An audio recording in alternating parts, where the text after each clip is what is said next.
Hi, my name's Scott Bolland and welcome to another episode of Stories in Song, where my role is to interview amazing performers, get them to perform a song that is personally relevant and get them to talk a little bit about the backstory and their personal experiences. It's my great delight to introduce you to Daniel Mallari. Hello everyone, yes, I'm Daniel Mallari. Let's get to business. Yes. What is the song that you've chosen to perform today? Oh, this beautiful song called You Raise Me Up. What is your personal connection with this song? Well, this beautiful song reminds me a lot of my dear mother who passed away last year, less than a year, in December 8.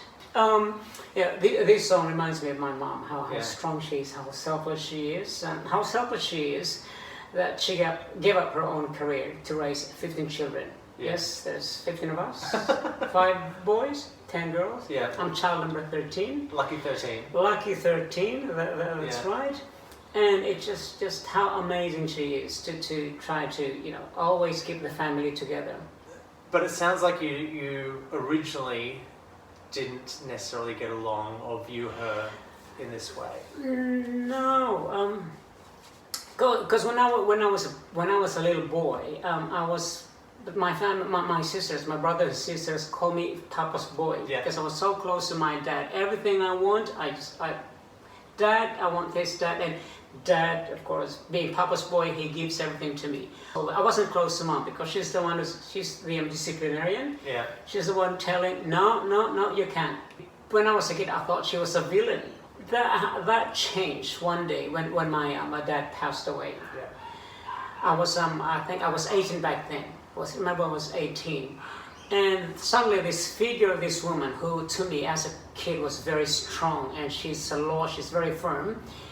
How I saw her completely changed. Mom, she's good at holding her emotions. No matter how sad the situation is, you don't see her cry. I was watching my mom, literally just sitting there, just emotionless. And I wish I can see her cry or express herself so I know how she feels. But no, she was so strong. She was just sitting there, no tears, no crying, not saying anything. So I was so worried about my mom. And that's suddenly from then on, from that point, I felt like I have to protect Mom. Like even my siblings, no one dare fight or argue with Mom, or you'll be fighting with me. And your role changed at that time too. From that point, yes. Because you had to take care of the family as well. Yes, because in that culture, in the Philippines, whoever is the oldest single man, if your dad passed away, suddenly you become the head of the family. So you take all the responsibility of even providing for my family. At that tender age of 18, lucky I was already working there. And you've talked about that she never really showed emotion, and there were particular examples of that in your life that were, in retrospect, there was a lot going on underneath. Yes. And the first thing that you told me about was your brother Romeo. My brother Romeo, yes. And he died when he was just around 1 year old. And during those days, of course, I think even nowadays, if some family members died in hospital, they won't let you take the family member home, quite rightly. But my mom, because she wanted to spend more time with Romeo in her home.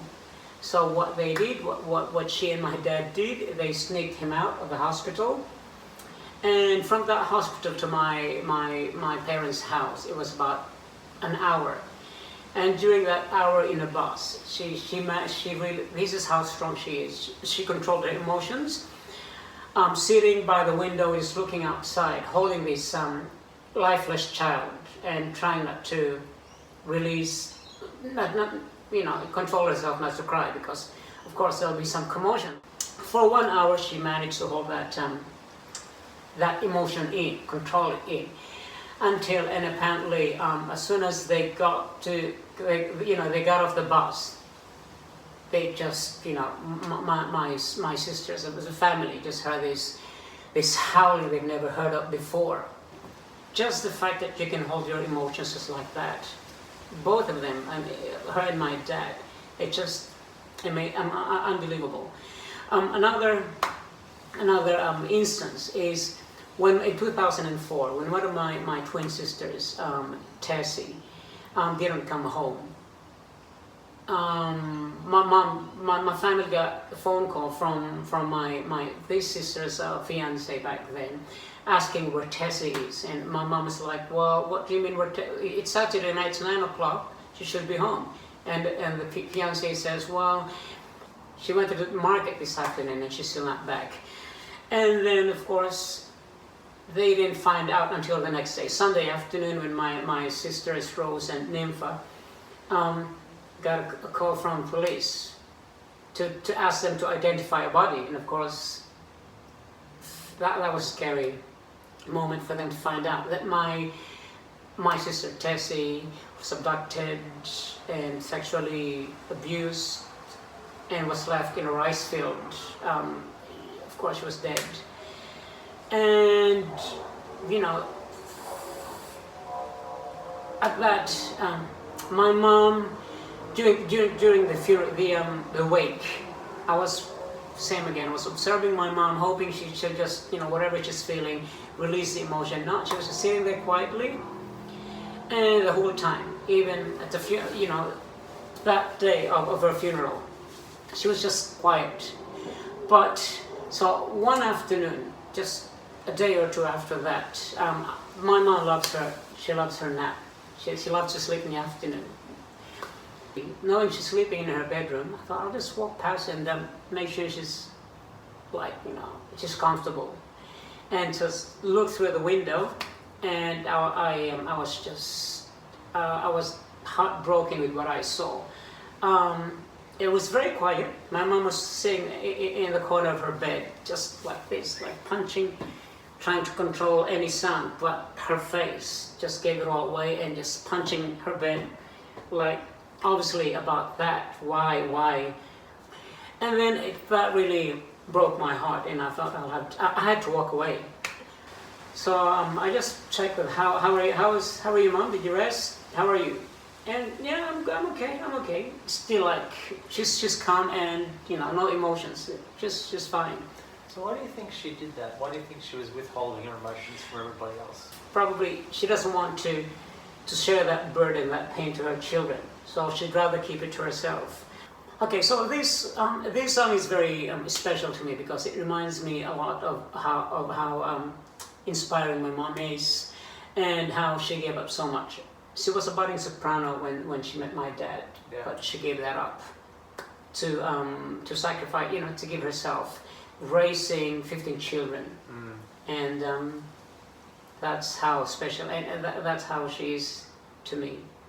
An inspiring woman, a sacrificing woman, and I think that's what make this song really close to my heart. It reminds me of of my mom. Cool. How she raised us all up. Awesome. Let's hear it. Well done. Is that right? That was awesome.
till you come and sit a while with me. You raise me up so I can stand on mountains. You raise me up to walk on stormy seas. I am strong when I am on your shoulders. You raise me up to more than I can be.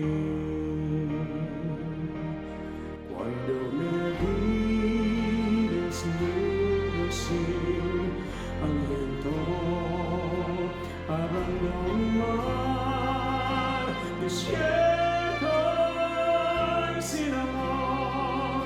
Cuando pensé que mi alma había muerto, llegaste tú como la luz del sol. Por ti seré fuerte que el destino. Por ti seré tu héroe ante el dolor. Yo sin ti estaba tan perdida. Por ti seré mejor de lo que soy.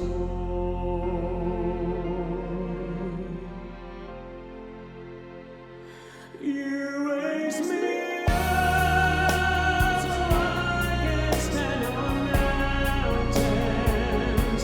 You raise me up to walk on stormy seas.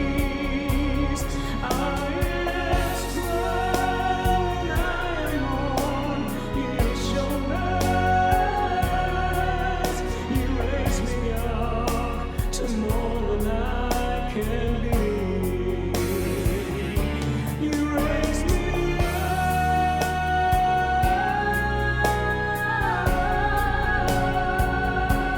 You raise me up to more than I can be. I am strong and I am on your shoulders. You raise me up to more than I can be.